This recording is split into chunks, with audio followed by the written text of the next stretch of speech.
Again, welcome everybody. My name is Bob Stewart. If you want to speak to me online, you can do that by finding me on Twitter at ActiveBob, or you can talk to ActiveRain. We're at ActiveRain. You can also find us on our Facebook page, facebook.com/ActiveRain. In fact, I'll drive you there at the end if we don't get a chance to answer all of your questions. So today we're talking about unlocking the secrets to keyword phrases. Now, a keyword phrase is just that thing that someone searches for in Google, right? So when we're writing our blog posts, we need to really think about how are we titling our blog posts and what phrase are we going after or using throughout the body of our blog post, and how does it relate to how somebody actually searches when they go to the search engines? I see that there's a few things on ActiveRain that I think are just very common sorts of mistakes. And it pains me to see them because as people, put in a great deal of effort into writing blog posts, and I mean, if you guys are doing this stuff, it's not, you can get in the habit of throwing up stuff real quick or maybe copy and paste it to the listing or something. The most effective blog posts take some time. I mean, you're putting some effort into writing these things, and nothing pains me more than to see somebody who's done that and then to realize that they don't quite understand the concept of keyword phrases and how somebody goes online to search. And so these are this is a random sampling of blog posts. And some of the titles that you will see, or some of the common mistakes you will see people making as they go through and title their blog posts. And I focus so much on the title because in last week's class we talked about, right, the things we need to do to get a post ranking, and we realize, if you were with me last week, that title, okay, becomes the page title for the page. And in fact, as we come back here and look at a Google search result, okay, the page title is the part in blue that's underlined that they can click on. It's the first thing the search engines look at when they index your page. So right away, that title is the catalyst for what the other signals they're looking for on that page. And we talked about those signals last week, right? 3 to 5 uses of that keyword phrase again. Do you use it in your images? Do you have an anchor text link that uses that thing? It's all predicated on what that title is to begin with, and then you have to ask yourself, will anyone ever search for this? And these are some of the common mistakes that you'll see, right? Somebody writing a great market update, but not actually telling us what this area is about. Right? Like, where is that a market update for Seattle? Is that an interest rate market update? Is that a market update for Phoenix, Miami? Like, we have no idea, and neither does the search engine. Pumpkin festivals are so much fun. Like, we really encourage our members to be writing about local events. Those are a huge source of traffic, and some of the highest trafficked blog posts on ActiveRain are by members who've written about some kind of a local event. For instance, this one, right? And this one, if we actually kind of read into the page title, we can see it's the Art and Wine Pumpkin Festival in Ladysmith Village. But Google doesn't realize that from the title, and so that would have been a better title for this thing, right? Just listed in Westfield, 4219 Amesbury Place, and this is probably one of the most common errors that I see. The address. Let me share something with you. If you're the listing agent and somebody knows the address of the property, are they going to find that property? Yeah, they're going to find it. They've probably driven by it. If not, they've looked at it online, right? When they go to Google and they Google the address, well, maybe our blog shows up. But is that the purpose? Or should that be the purpose, maybe is a better question, of writing about our listing? And I don't think it is, because our listing's out there on all kinds of websites. They're probably sites that do just as well, if not a better job than we could ever do. If somebody's looking for the address, right? A better way would be to make some kind of a descriptive sentence about this home and use that as the title. That way, if somebody's looking for that type of a home, they could potentially find ours. Charming home in a wonderful community. Home for a growing family for sale in Fayetteville. Listen, people just don't go online and search for these kinds of things. And I understand why they write them in this way. Right? It's the marketing mind in us. It's the flowery description that it's a charming home in a wonderful community. I mean, that's all well and fine, but your blog posts are not going to be found doing these things. So let's look. Here's some ways they'd be more likely to search. And in fact, these are blog posts that have been found in the not too distant past based on actual search phrases that people were using. So this first one was condos for sale near Emory University. Right? Think about that.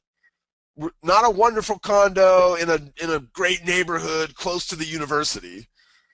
Right? Not some kind of a general flowery search phrase. Condos for sale near Emory University was the phrase searched for in this result. And then actually a blog post about homes for sale came up because there's not even something more appropriate to match that. The foreclosure process for Illinois, right? Bank-owned homes for sale in Vancouver, Granville County property taxes, oceanfront homes for sale, Vero Beach, right? These are very specific ways that people search information about real estate as it relates to very particular areas around the country, right? Near Emory University, in Vancouver, Washington, oceanfront homes in Vero Beach. Okay, so we talked about this concept a little bit last week in our SEO class, the big head versus the long tail, where the big head is those common search phrases, right? Things like homes for in any given market, there's about 8 of these that make up 30% of the search volume. So in Seattle, it'd be homes for sale in Seattle, condos for sale in Seattle, houses for sale in Seattle, Seattle real estate, and then some variations on those 4 phrases there. On the other side, then, you have literally the other 99.9% of the ways that people search for something. And there's a lot of them, and we're going to talk about these ways here in a second. But remember, from what we talked about last week, no one of these searches is done very often. So, a search like homes for sale in Seattle is done like 300,000 times a month. A search phrase like homes or condos for sale in Seattle near Amazon, right? That search phrase is done like 3 or 4 or 5 times a month. But we can rank for that search phrase. And cumulatively, all these crazy one-off types of phrases are cumulatively about 70% of the traffic, which is a lot. But you have to realize any one of those is not going to save your business, right? That's why blogging is this long-term thing that over time, as we look at our market and we think about all the different little niches and things that we can write about, cumulatively is where the effect starts to pay off. It's why, if you've been doing this for a while and you haven't had success, hopefully something like this will kind of point you in a direction where you can start to create a library of content that has the potential to reach people as they get closer to actually taking action. And so some of the benefits of the long tail, or thinking in terms of the long tail when you write blog content, is first this ability to rank on page 1, because for most of us, it's going to be really hard to rank on page 1 for a term like homes for sale in Seattle or homes for sale in your market. You can do it, but it's a long-term approach that takes, there's the whole strategy around how you create links and what page you drive those links to and what the link text looks like on those, and can you get people to share your content socially, and are you sharing, or do you have Google Audiences? There's all these things that go in to getting to rank on page 1, right? It's why companies like Zillow and Trulia, Realtor.com can do it, because they have staff. They have millions of dollars they can spend on getting to the first page, right? But they can't cover these gaps in the long tail, and then there's a ton of gaps, right? It's 70% of the traffic. Now they're getting better at it, and they show up now for community neighborhood searches sometimes, but we can still, with effective blog posts, fill in those gaps. One of the main reasons I like these kinds of posts is you're getting very targeted search traffic. In our SEO class last week, I showed you some search traffic around like Aspetuck Village condos, and there was just some very specific sorts of searches where somebody was looking for a condo for sale in this building. So the search traffic's very particular, which means we did a study on this when we had our real estate company, and this has been a number of years now, but I think this concept is even more prevalent today than it was even in 2007 and 8, 2006 and 7 when we were looking at these numbers for our real estate company. But what we found is if somebody had some kind of an additional qualifier on their search query above and beyond like homes for sale or city, they were going to get in a car. We did the survey based on when our agent actually had them out looking at houses, because once that happens, you're a pretty good indicator they're going to be your client. It doesn't mean that they might not buy something for months, but you guys all have experienced that.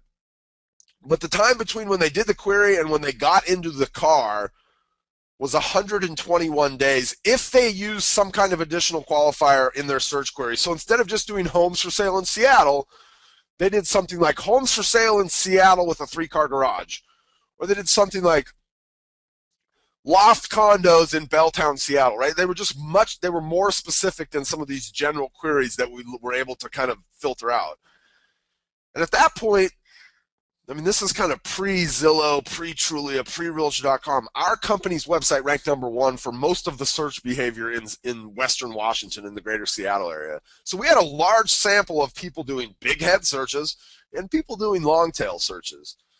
There were some massive benefits on the long tail. Okay.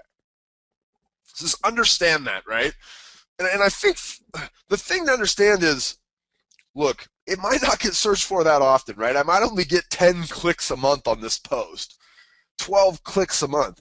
But when you think about, and we'll look here, when you think about the way people search, and if they want a condo for sale in a particular building, they're looking for Aspetuck Village condos for sale in Shelton, Connecticut, like I want those 10 people on my website.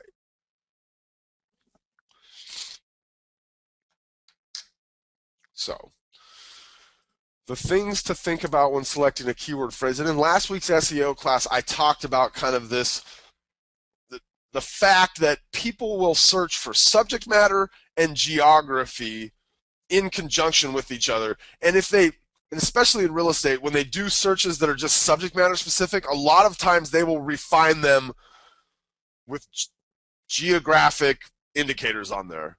Right? And it makes sense, especially as they're looking like homes for sale, right? They have to tell me where they want homes for sale. It's funny because there are hundreds of thousands of searches every month. It might actually even be up into the low millions where people don't put geography. I mean, there's millions and millions more where they do, but those big sites really benefit from that, where somebody literally just goes to Google and types in homes for sale. To me, that is such a foreign concept. But people do it. But again, the big sites like the Zillows, the Trulias, the Realtor.coms come up. But we need to think in terms of this subject matter and geography. And here's how I want you to think about that. The more specific your geography, the less specific your subject matter can be. Okay? So I'll give you an example.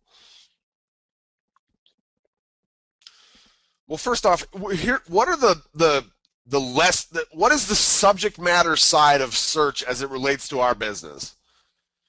It's going to be things like, and it's these long head terms, right? Things like homes for sale, condos for sale, houses for sale, real estate, townhomes for sale, right?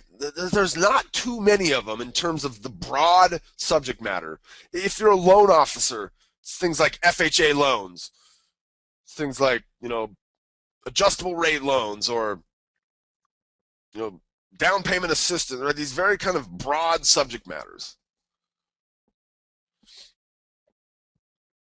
So we get more specific with our geography when we have a more broad subject matter. So in this case, how do we get specific with our geography? I mean, this is not, like this little chart, flow chart here I have, nobody is sitting here right now looking at this thing going, oh, wow, duh. I mean, I hope not anyways. Like, this is obvious, right? Like a state would be very broad. A county now would be a little bit less broad. A city would be even more specific. A neighborhood, right? And like in Seattle, we have even like subdivisions and complexes within neighborhoods. You may not have this, but just think, what's kind of the next progression down below your city? So we have places like Green Lake or Wallingford, and even within those, there's kind of, enclaves of those neighborhoods.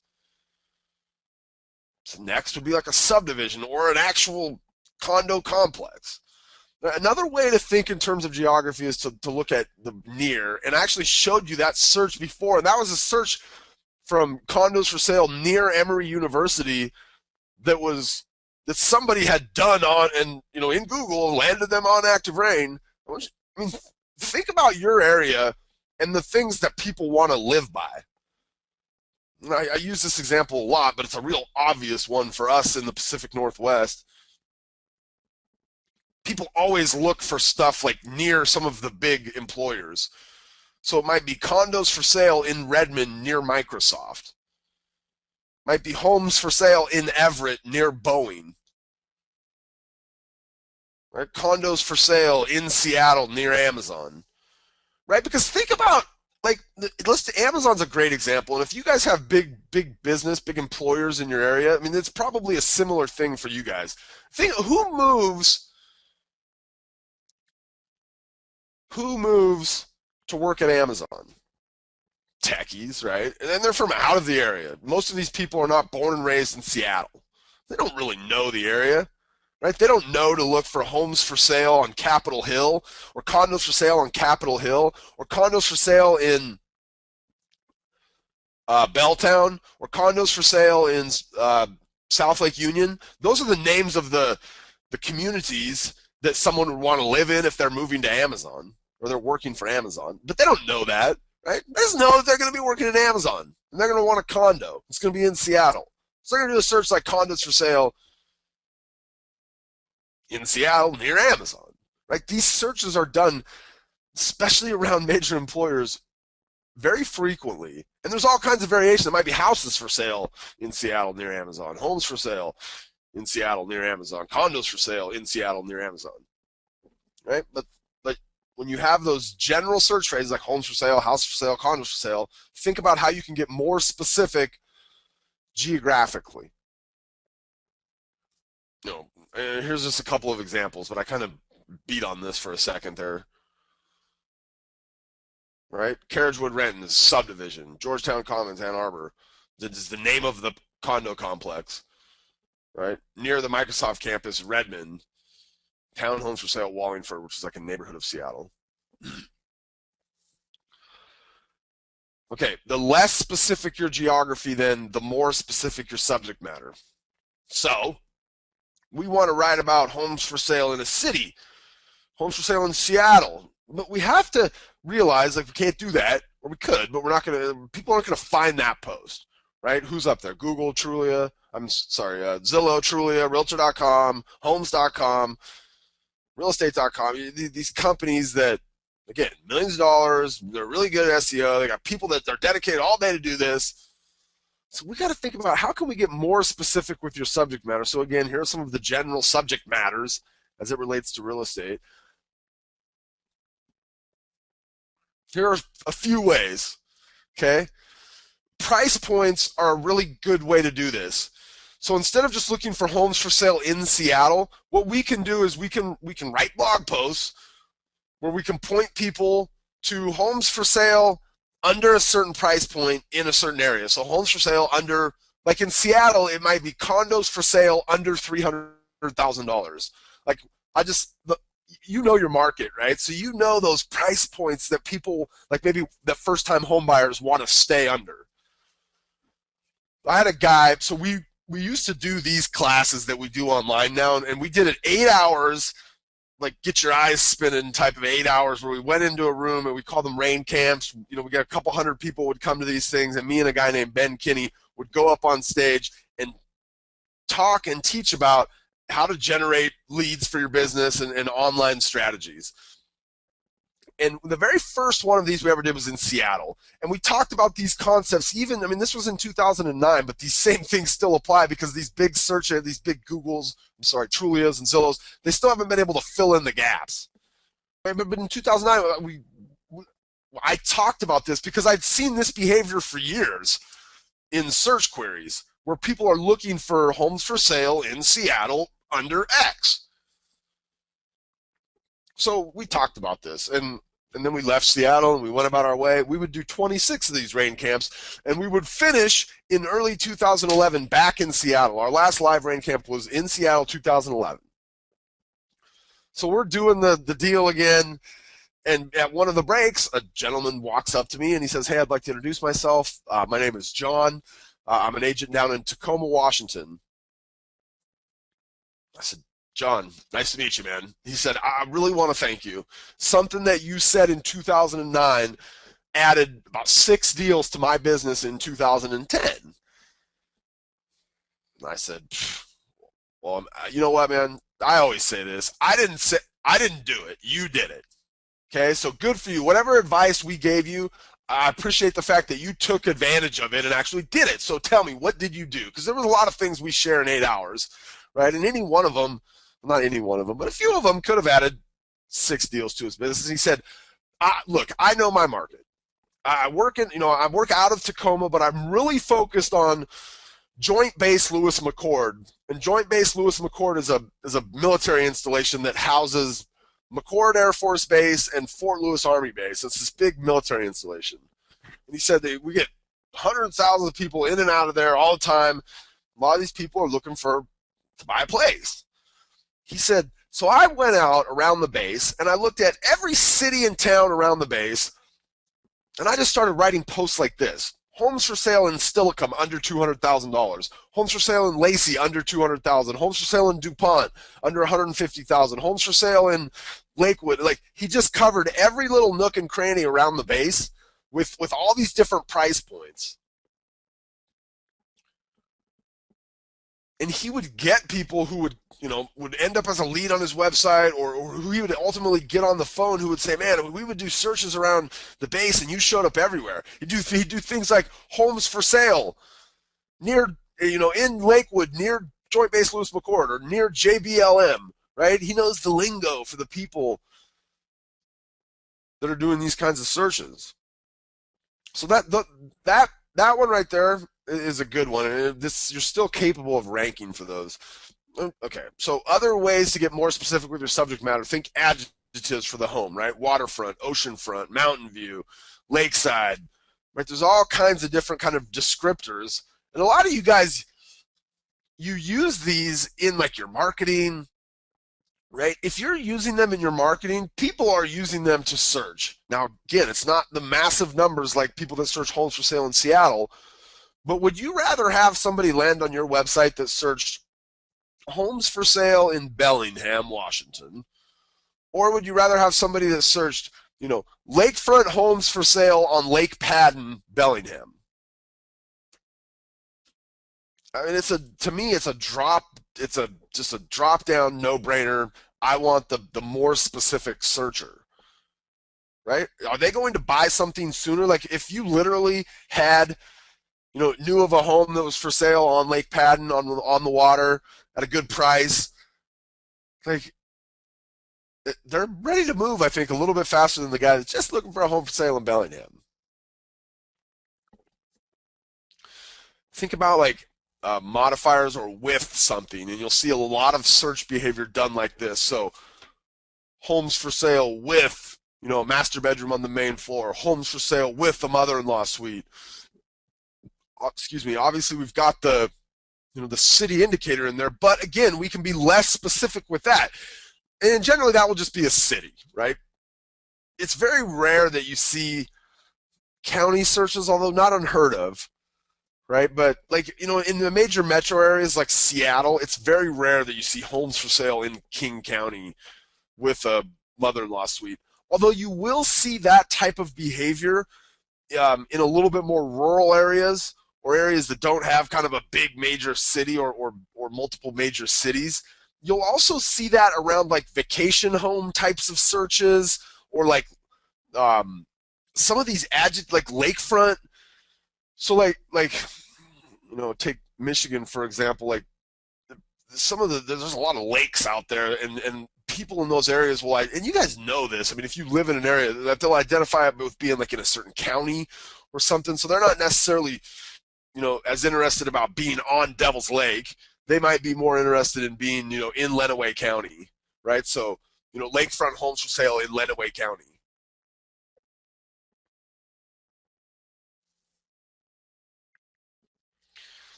I, I almost every time that we do this call, I have somebody who will send me an email or call or maybe ask a question in the chat box a little bit later, who will say, well, you know what? We don't have subdivisions and we don't have condo complexes, and I just don't think this is going to work in my area. First off, if that's the case, then you need to get more specific with your subject matter, right? If it's just homes for sale in your city, with something, or homes for sale in your city under a certain price point, or waterfront homes for sale in your city or near your lakes, right? Fine, but I I always encourage people to look at your MLS and look at how agents market properties in the MLS, and then also look at what fields does your MLS have. Okay, because here's what happens is people go online and they're many months from making a decision when they're doing these general search queries, a homes for sale in Seattle, okay? And they land on the Trulia, let's say. When they're going through properties on Trulia, they're paying attention to what's written in there. I had one lady say, I think she called me, said, I really loved your class. I thought it was great. My only problem is, and it's for me, this is like I could call it the broke mentality, right? Like, this is not going to work for me. That's going to work for everybody else, but not for me.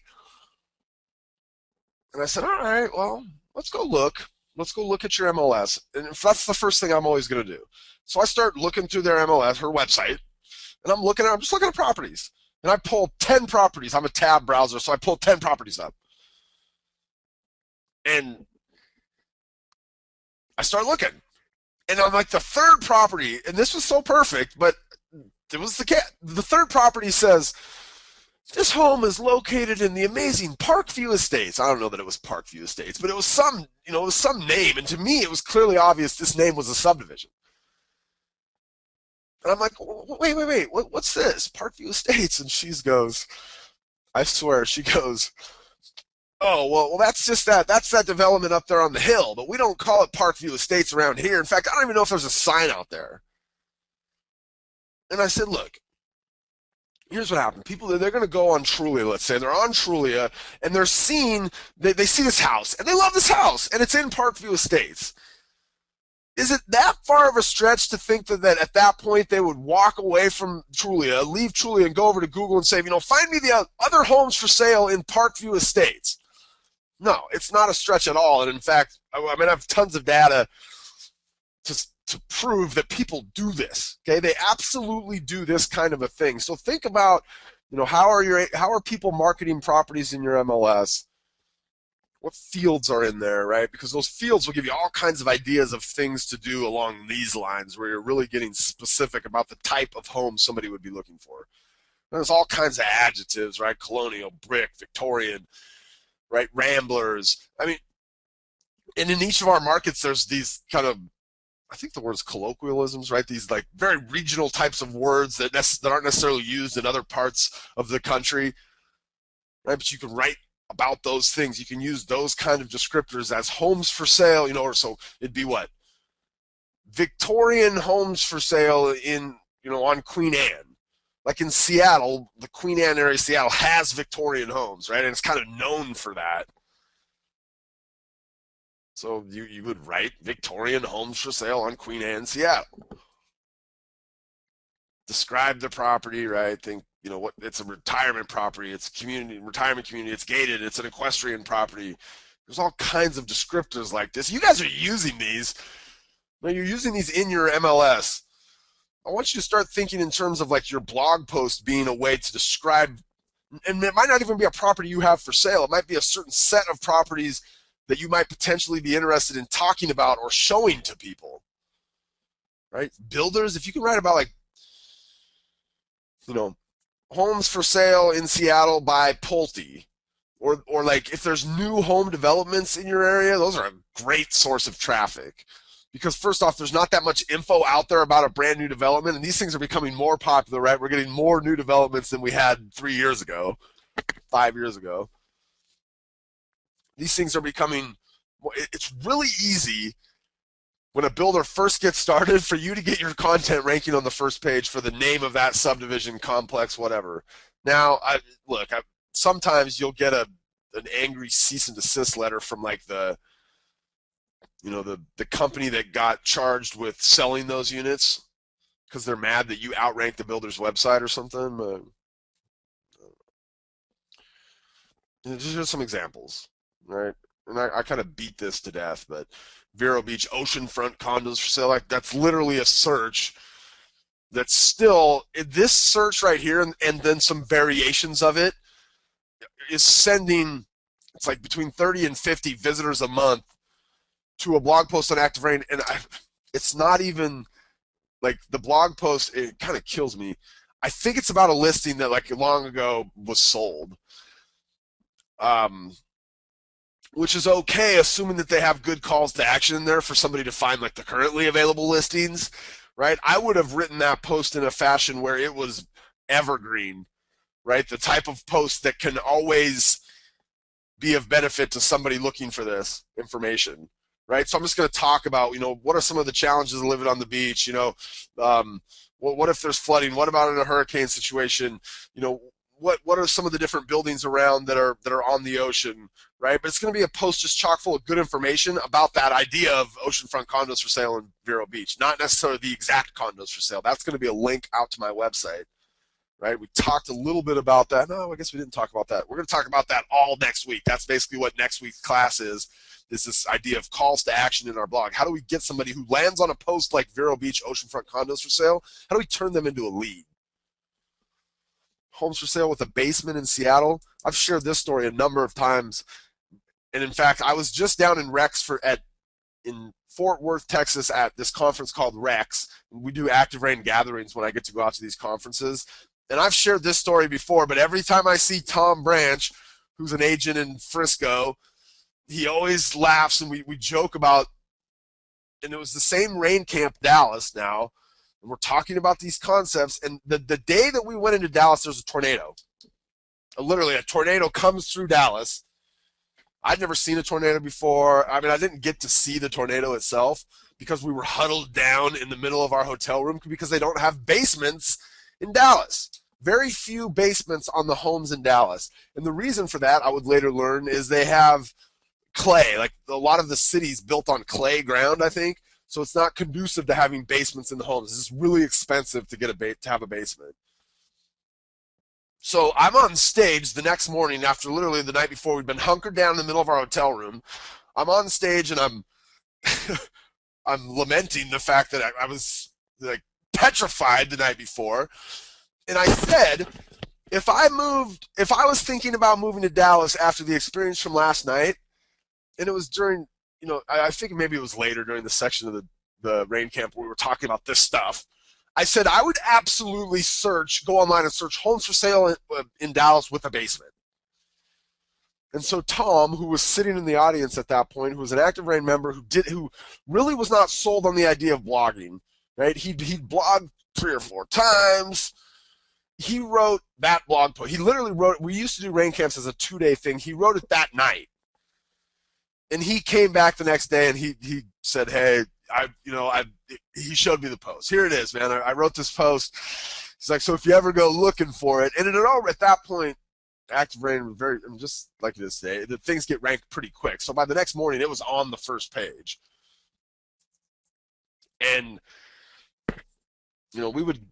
I've been to Dallas probably 5 times since then, and every time Tom says to me, "Dude, that post, like I did 2 deals in the last 3 months from that post since I saw you last. Like I generated 40 leads from that post."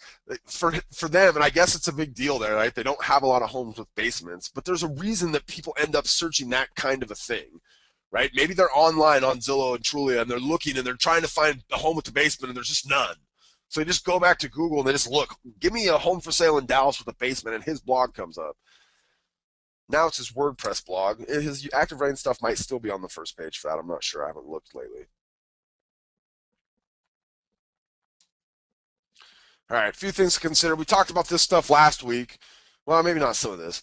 The key, so your keyword phrase is going to be in the title of your blog post, right? You're going to use it 3 to 5 times in the body of the post. You're going to have it as part of your anchor text for the first link that you have in there, right? The keyword phrase needs to be in the front of your title.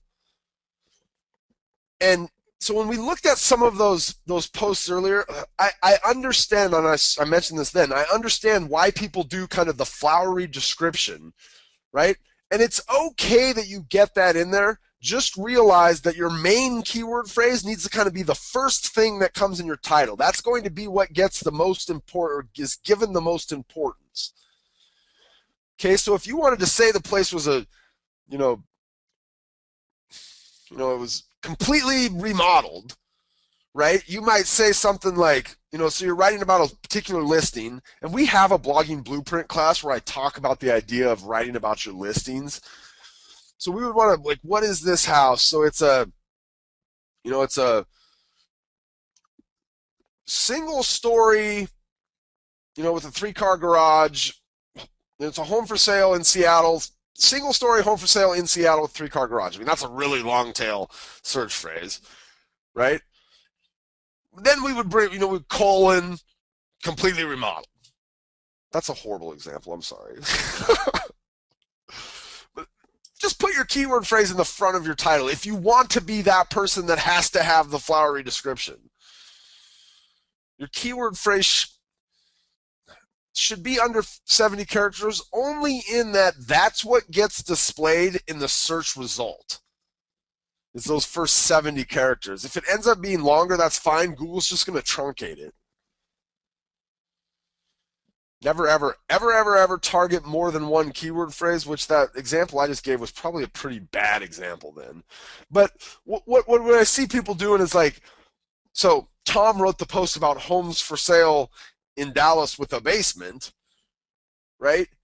He could have got greedy and written homes for sale in Dallas, Frisco, Fort Worth, Lubbock with a basement, right? That would be targeting a bunch of different cities and kind of jumbling up what's in the key. Like I had a lady who wanted me to review her blog recently, and she had something like Singer Island info, comma, single family home sales, comma, real estate market stats. That was the title. So she was hoping, I think, to be able to rank for like Singer Island real estate info, Singer Island single family homes for sale, Singer Island, all in one post. That's not going to happen. Essentially what she did is she limits her ability to rank for any one of those things to the point where she's probably going to rank for none of them.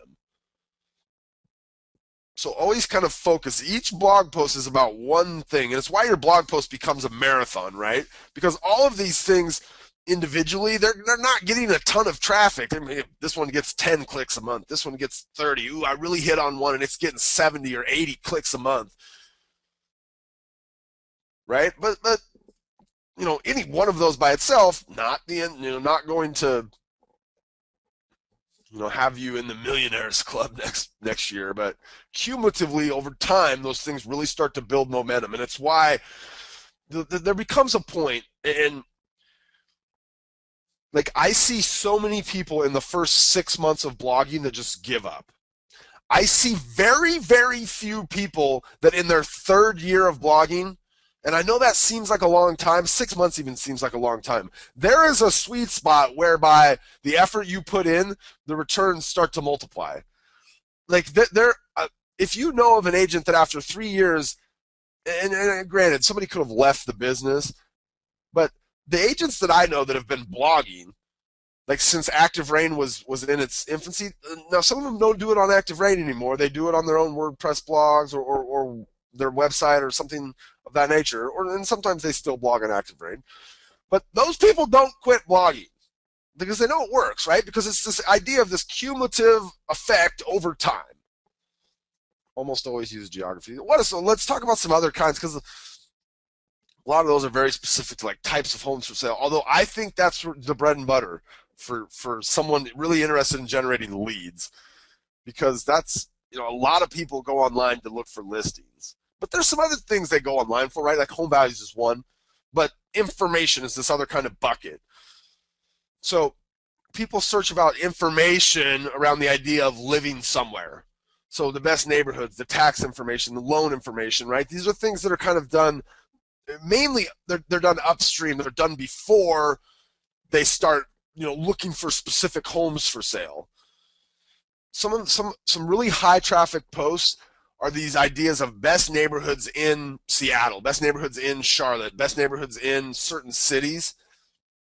And what these become is a collection of past posts that you've written. So if you go out there and write about, let's say you write 5 subdivision posts, right? Now you've got the fodder to create a post, assuming those were the 5 best neighborhoods.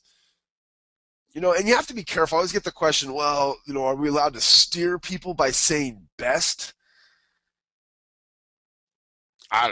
You should talk to your broker about that. There's some way to write top neighborhoods, right? You're not saying top neighborhoods based on economic status, top neighborhoods based on race, right? You're not doing that. You're just saying it's the best neighborhoods. If somebody was to ever ask you based on what, you would say, I don't know. Based on nothing, man. It's just coming out of thin air. You would probably have a better response than that. But these become a collection of neighborhood posts where you're using content you've already created to create additional content. Like that top 10 neighborhoods in Columbia, South Carolina, that one's had 11,000 clicks on it. Best neighborhoods in Carmel, Indiana. It's a couple years old now, but it's still 900 clicks. Top Cary, North Carolina neighborhoods, 3,900 clicks. So here's her post, right? And you'll notice what she does is each of these links in here, so like the Cary Park neighborhood, Cary, North Carolina, Highcroft neighborhood, Cary, North Carolina. Those are links back to blog posts that she's written about those particular subdivisions, right? And then she's got a little one paragraph about it. But if you really want to know all about it, right, you could go back and view her previous post. Tax information, some of this is downstream. Some of this is, stuff when they're already in the house. But still, making this information available to people, and think about who searches for information about property tax rates in a certain area. Homeowners in that area. Right? Home property tax rates. How do I dispute my assessment in King County? Right? When are property taxes due in Lenawee County? This is great information. People search for this stuff at very high frequencies. And the sites out there giving this information are easy to beat in the search engines.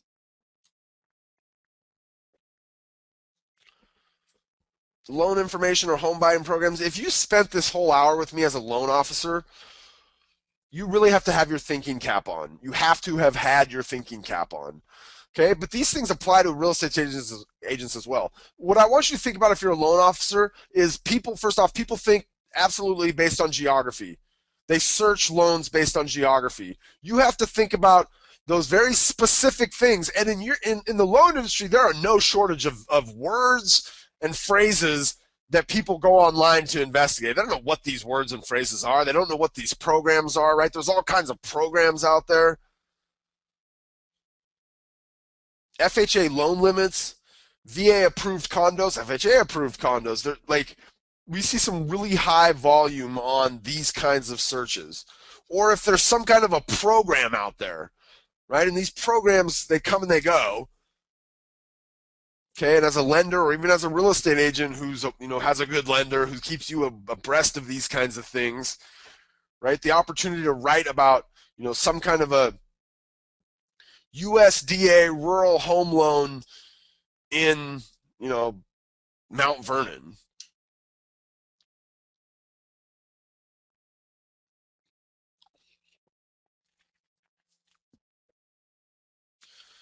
We do a whole class at ActiveRain University on answering FAQs. Well, this is another great source of content for your blog. I would maybe, if you carry behind the scenes, chat them the link to the blogging blueprint classes. So it's activerain.com/blogging-blueprint. On that page, we've got links to each of the blogging blueprint classes we've done, and one of them is on FAQs. If you're ever answering questions, and I think these are some of the best blog posts out there, it's some of the best content you can get into your blog because it can end up saving you time down the road, right? If you have questions that your clients are continually asking you, get that into a blog, right? Quit emailing them the answer one at a time. Get it in a blog so it's out there for everybody to find the answer to. The way you write those is the title needs to be based on how somebody would ask it of the search engine. Right? And again, I do a whole class, a whole hour about how to build one of these blogs, what's the formatting look like, what kind of calls to action should you have in there.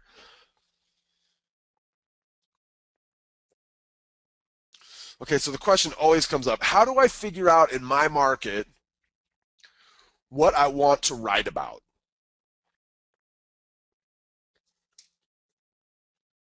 So there's a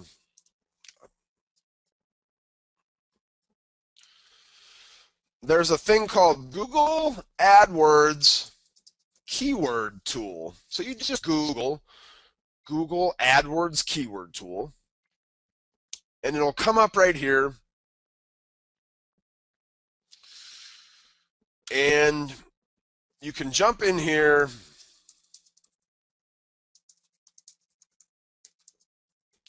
and you can ask it, Google, how often is this phrase searched for? So let's do that. Now, this is a phrase that I absolutely with 100% certainty know. You have to be able to read what these say. Is that an M, everybody, or an RN? I'm going to guess M, R-A. Does that look right? Sometimes you, okay. So you come in here and you say, Google, how often is this searched for? And they say, not very often. This phrase, right? Now they give us, the thing I like about this is, look, they give us some related phrases like Aspetuck Village, Shelton CT. So they're saying that gets searched for about 110 times. Aspetuck Condos, Shelton CT, about 46. 3 Village Condos, which must be another like condo complex nearby, so that might be something I'd consider writing about. Crescent Village, Shelton CT, another kind of, if I'm in this area, I'm sure this is another condo complex. Now, am I not going to write about this because they say it doesn't come up? No, and here's why. Okay, Google's not going to show you this volume below about 40. So if this got searched for 10 times, I still want to write about it. Okay, and in our SEO class last week, if you were with us, I showed you this search phrase, and Google absolutely tells us in our analytics, this phrase got searched for. I think it got searched for like 8 times that led them to ActiveRain last month. So this is not a perfect science. In fact, this is a tool of Google AdWords. So what Google's really trying to do right here is they're saying, look, forget about this word. It doesn't get searched for very often, but we don't want to forget about it because it got searched for 10 times.